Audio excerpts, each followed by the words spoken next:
Hey, it's your guy Tyrrell back with the interviews. TFC, Orlando City SC, two Eastern Conference rivals going head-to-head at BMO Field, both without their star strikers. Who would win? How would they do it? Don't worry, here at the interviews, we've got you covered. So on this edition of the interviews, we're going to briefly break down Toronto FC against Orlando City SC.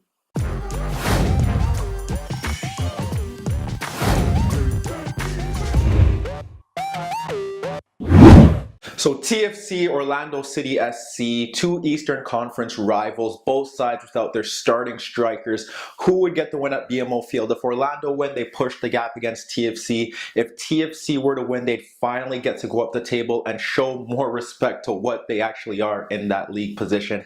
We look at the board, we got TFC in the red, we got Orlando in the blue, TFC in a 4-2-3-1. You have Jordan Hamilton up front ahead of Vasquez. On the flanks, Telfer and Chapman, and in midfield, Bradley and Azario. For Orlando City, without Dom Dwyer up front, they went with Pino. Justin behind him, they had Justin. On the flanks, they had Mueller.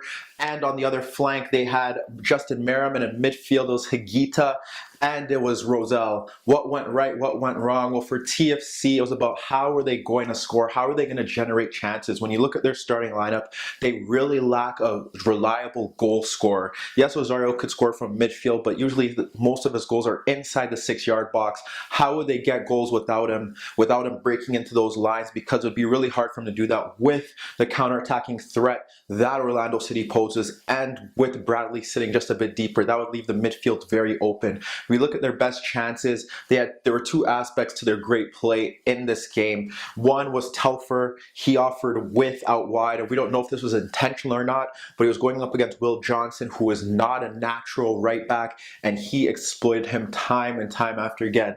Balls would be switched over. We look at one of the first few chances. He gets the ball here. He's just able to just run past Johnson there, clip across into the box. Obviously, Hamilton should do better. He earned a corner kick, but he should hit the target from there. We look at most of the other chances. A lot of them just crosses into the box. He had one for Chapman that went wide. He also forced them into fouls. There was one time where he cut in, and then he forced Higuita into a foul. He forced Mueller into a foul as well. Just the width there pulled Johnson out of position, and that was pivotal to what they were trying to do, because on the other flank, it's Chapman a bit narrow, it's Vasquez narrow. They needed that width. They got it there. With Vanderveel obviously sitting a bit deeper, not really looking to get forward in the first half. It was Telfer that was pivotal throughout, and he almost got there. He should have possibly scored their best chance. And who created it? Well, their other standout player, and bits and pieces. He wasn't great throughout, but Victor Vasquez looks like the only TFC player in this lineup capable of providing the guile and creativity to create chances in tight spaces in this midfield, because without the ball, this is kind of how Orlando City were, just a bit higher, and they're just squeezing space, and it was really tough for them to get on the ball. So what happens when they do that?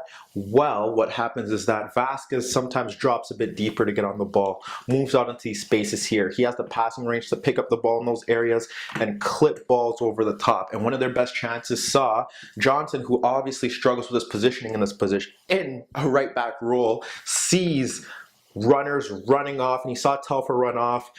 Vasquez is here, clips ball over the top, and who gets onto it? Well, it's Telfer, but Bendik is quick off his line, makes a key save, and that was one of the aspects into how Toronto FC were getting their job done in that sense. So when we look at the goals, they kind of stem from the same areas. TFC had problems scoring. Hamilton couldn't really link play with Vasquez throughout. In the second half, he was kind of running the channels a bit more of his game.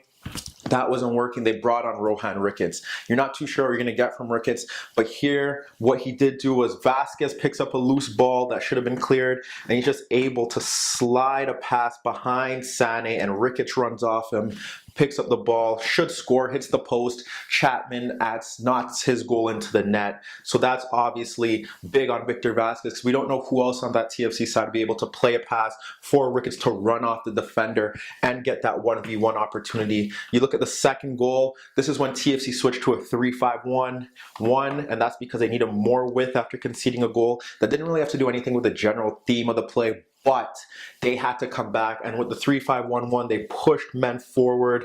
They pushed their wingbacks higher up the pitch, which forced Orlando to sit a bit deeper. then the midfield had more control of the game. And what happens is that it does stem from that position as well. And what happens here is that Oro, after Vasquez misplaced a pass, was able to run past El Munier, who did create Orlando's first goal, comes to the byline. And what happens is you look at it, and Johnson, obviously there's another man in the box, but Johnson just gets under the ball, and that's not good. He can't really see what he's trying to do there. He gets under the ball. He doesn't see Telfer breaking in, and what happens at Telfer, when he realizes it's too late, he runs back to Telfer, but Telfer volleys a superb effort past the keeper, past Bendik. 2 goals for the 2 Canadian kids. You weren't expecting them to get the job done, but when you look at it from a grand scheme, TFC needed a result no matter what. They got it through that aspect, and they have to move forward, but that's where TFC really got the best out of their side last night, and that was pivotal to what they were trying to do. They got it from Vasquez's creativity, just dropping a bit deep, offering that moment of individual brilliance. They got it from Telfer playing wide, and we put them back to a 4-2-3-1. We have to look at where they struggled, but Orlando was unable to really get the best out of them. Pino struggled against Zavaleta, struggled against Mavinga when he wanted the ball with his back to goal. We had Kjelston able to pick up passes in these pockets of spaces and link play. Merrim was wider. Merrim and Muller were narrow, and this is kind of how they were set up throughout. And what happened was that with Vasquez kind of not really tracking back, they always had somewhat of a 3v2 in midfield. Rosell and Higuita are very good on the ball, so they're able to pass their way out of trouble. If anything, Merrim and Muller were able to tuck in, so they're able to retain possession, dominate that central zone, but there weren't really any runs in behind. You weren't seeing Pino break in there. Merrim had a few individual slaloms where he'd run behind Oro, or there was one where he ran past Bradley, broke into the box and clipped the ball over, but that was led to a Vanderveel great nod back, and that was key. But when you look at it as a whole, they didn't really have many chances.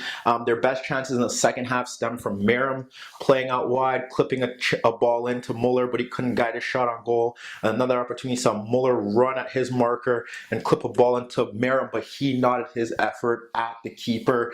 And as a grand scheme of things, they lacked Dom Dwyer. They needed a penalty box presence, someone who could score goals. Orlando didn't have it. TFC reverted elsewhere, and that's the key to their depth. And they got a big home win, and now move up the table in the Eastern Conference. But let me know what you guys think. Meet me in the comments below. Don't forget I upload videos every day, and don't forget to subscribe to my channel. And that was your daily dose of the interviews.